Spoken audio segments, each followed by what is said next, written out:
Hi, second PUC board exam start ಆಗೋದಕ್ಕೆ ಇನ್ನು ಕೆಲವೇ ದಿನಗಳು ಉಳಿದಿದ್ದಾವೆ. ನಿಮ್ಮಲ್ಲಿ ತುಂಬಾ ವಿದ್ಯಾರ್ಥಿಗಳಿಗೆ ಅನಿಸ್ತಾ ಇರ್ಬೋದು, ಈಗ ಏನು ಆಲ್ಮೋಸ್ಟ್ ಓದಿದ್ದೀನಿ ಬಟ್ 1 or 2 ಚಾಪ್ಟರ್ಸ್ ಕವರ್ ಆಗುತ್ತೋ ಇಲ್ವೋ ಅಂತ ಡೌಟ್ ಇದೆ. ಈ ರೀತಿ ಕೂಡ ಕೆಲವು ವಿದ್ಯಾರ್ಥಿಗಳು ಇರಬಹುದು. ನಂತರ ಮತ್ತೆ ಕೆಲವು ವಿದ್ಯಾರ್ಥಿಗಳು ನಾನು ಇನ್ನೂ ಅಷ್ಟಾಗಿ ಓದಿಲ್ಲ, ಎಕ್ಸಾಮ್ ಪಾಸ್ ಆಗ್ತೀನೋ ಇಲ್ವೋ ಅಂತ ಡೌಟ್ ಕೂಡ ಇರಬಹುದು.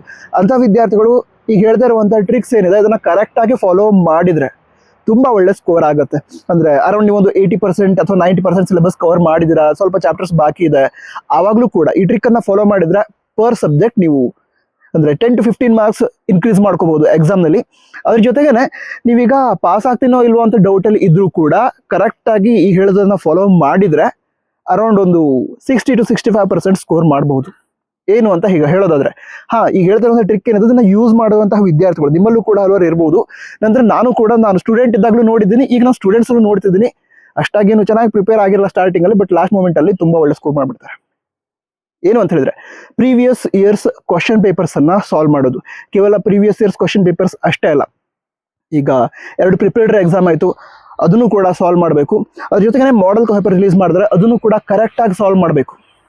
ಓಕೆನಾ? ಅಂದ್ರೆ ಈಗ ಸಾಲ್ವ್ ಮಾಡ್ತಾರೆ ನಿಮಗೆ ಮತ್ತೊಂದು ವಿಷಯ ಕೂಡ ಗೊತ್ತಾಗುತ್ತೆ. ಏನು ಅಂತ ಹೇಳಿದ್ರೆ, ಈಗ example last 3 years question papers ಅನ್ನ ಸಾಲ್ವ್ ಮಾಡಿದ್ರಿ, ಅದಂತರ ಈಗ ಮಾಡೆಲ್ ಪೇಪರ್ಸ್ ಅನ್ನ ಸಾಲ್ವ್ ಮಾಡಿದ್ರಿ, ಆವಾಗ ಪ್ರಿಪರೇಟರಿ ಎಕ್ಸಾಮ್ಲೂ ಕೂಡ ಈ ಕ್ವಶನ್ಸ್ ತುಂಬಾ ರಿಪೀಟ್ ಆಗಿದ್ವಲ್ಲ ಅಂತ ನಿಮ್ಗೆ ಗೊತ್ತಾಗುತ್ತೆ. ಅಂದ್ರೆ ರಿಪೀಟ್ ಆಗಿದ್ವಲ್ಲ ಅಂತ ನಿಮಗೆ ಗೊತ್ತಾಗ್ತಾ ಇದೆ ಅಂತ ಹೇಳಿದ್ರೆ ಅದ್ರ ಮೀನಿಂಗ್ ಏನು? ಹೆಚ್ಚಿನ ಕ್ವಶನ್ ಈ ಬೋರ್ಡ್ ಎಕ್ಸಾಮ್ ಅಲ್ಲಿ, ಫೈನಲ್ ಬೋರ್ಡ್ ಎಕ್ಸಾಮ್ ಅಲ್ಲೂ ಕೂಡ ರಿಪೀಟ್ ಆಗುತ್ತೆ, ಪ್ರತಿ ಸಲ ಆಗುತ್ತೆ. ಅಂದ್ರೆ ಈಗ 2 marks 3 marks 5 mark questions repeat ಆಗ್ತಾನೆ ಇರುತ್ತೆ. ಸೊ ನಿಮಗೆ 2 marks 3 marks 5 marks ಸೆಕ್ಷನ್ ಒಳಗಡೆ ಆಪ್ಷನ್ ಕೂಡ ಇರುತ್ತೆ. ಅಂದ್ರೆ ಏನು, out of 5 answer any 3, out of 8 answer any 5, ಈ ರೀತಿ ಆಪ್ಷನ್ ಕೂಡ ಇರೋದ್ರಿಂದ ನಿಮ್ಗೇನಾಗುತ್ತೆ ಅಂತ ಹೇಳಿದ್ರೆ, ರಿಪೀಟ್ ಆದಂತಹ ಕ್ವಶನ್ಸ್ಗೆನೆ ಆನ್ಸರ್ ಮಾಡ್ಕೊಂಡ್ರೆ ಈಗ out of 8 you can easily answer 5 ಅಷ್ಟಿರುತ್ತೆ. ಓಕೆನಾ? ಅದೇ ರೀತಿ ಮ್ಯಾಂಡೇಟರಿ ಕ್ವಶನ್ಸ್ ಎಲ್ಲ ಅಟೆಂಡ್ ಮಾಡೋದಕ್ಕಾಗುತ್ತೆ, ಒಳ್ಳೆ ಸ್ಕೋರ್ ಆಗ್ಬಿಡುತ್ತೆ. ಈಗ ಡಿಫಿಕಲ್ಟಿ ಬರೋದು MCQದಲ್ಲಿ, ಮಲ್ಟಿಪಲ್ ಚಾಯ್ಸ್ ಕ್ವಶನ್ಸ್ ಅಲ್ಲಿ. ಪಾರ್ಟ್ A ಇರುತ್ತಲ್ವಾ, ಅಲ್ಲಿ 20 ಕ್ವಶನ್ಸ್ ಇರುತ್ತೆ. ಅಂದ್ರೆ ಈಗ 15 multiple question, 5 fill in the blank type of question. So ಇದೇ ರೀತಿ ಇರುತ್ತಲ್ಲ, ನಿಮಗೆ ಎಲ್ಲ ಸಬ್ಜೆಕ್ಟ್ಗೂ ಇದೇ ರೀತಿ ಇರುತ್ತೆ ಅಂದ್ಕೊಂಡಿದ್ದೀನಿ, ಕಾಮರ್ಸ್ ಮತ್ತು ಆರ್ಟ್ಸ್ ಕೂಡ.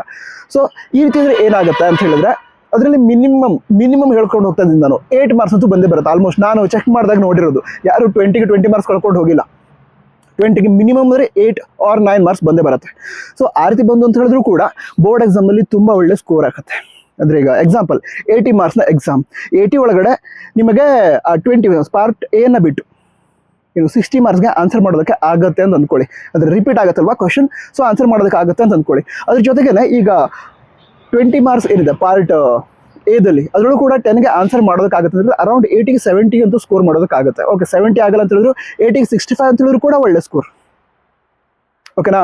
ಅದೇ ರೀತಿ ಸೈನ್ಸ್ ವಿದ್ಯಾರ್ಥಿಗಳು 70 marksನ ಎಕ್ಸಾಮ್, ಅದರೊಳಗಡೆ ಪಾರ್ಟ್ ಎನ ಬಿಟ್ಟರೆ ಈಗ 70ಗೆ ಎಷ್ಟಾಯಿತು, 50 ಉಳಿತು.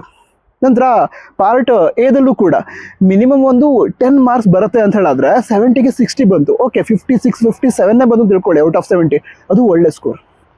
ಸೊ ಈಗಲೂ ಕೂಡ ಪ್ರಿಪೇರ್ ಆದರೆ ಪ್ರೀವಿಯಸ್ ಇಯರ್ಸ್ ಕ್ವಶನ್ ಪೇಪರ್ಸನ್ನು ಸಾಲ್ವ್ ಮಾಡ್ತಾ, ಹಾಗೆ ಮಾಡೆಲ್ ಪೇಪರ್ಸನ್ನು ಸಾಲ್ವ್ ಮಾಡ್ತಾ, ಮತ್ತೊಂದು ಯಾವುದು ಹೇಳಿದೆ ನಾನು, ಪ್ರಿಪರೇಟರಿ ಎಕ್ಸಾಮ್ನ ಕ್ವಶನ್ ಪೇಪರ್ಸನ್ನು ಪರ್ಫೆಕ್ಟಾಗಿ ಸಾಲ್ವ್ ಮಾಡಿದ್ರೆ, ಅಂದರೆ ಯಾವುದೂ ಕ್ವಶನ್ ಮಿಸ್ ಮಾಡಬಾರ್ದು, ಎಲ್ಲನೂ ಕೂಡ ಸಾಲ್ವ್ ಮಾಡ್ತಾ ಇದ್ದೀರಾ. ಈ ರೀತಿ ಮಾಡಿದರೆ ತುಂಬ ಒಳ್ಳೆ ಸ್ಕೋರ್ ಆಗುತ್ತೆ. ನಂತರ ಕಮೆಂಟ್ ಬಾಕ್ಸಲ್ಲೂ ಕೂಡ ನನ್ನ ಎಕ್ಸಾಮ್ ಚೆನ್ನಾಗಿ ಆಗುತ್ತೆ ಅಂತ ಕಮೆಂಟ್ ಮಾಡಿ. ಇದೊಂದು ರೀತಿ ಕಾನ್ಫಿಡೆನ್ಸ್ ಕೊಡುತ್ತೆ ನಿಮಗೆ, ನನಗೂ ಕೂಡ ಖುಷಿ ಆಗುತ್ತೆ. ಓಕೆ, ನನ್ನ ಸ್ಟೂಡೆಂಟ್ಸ್ ಒಳ್ಳೆ ಸ್ಕೋರ್ ಮಾಡ್ತಾರೆ ಅಂತ.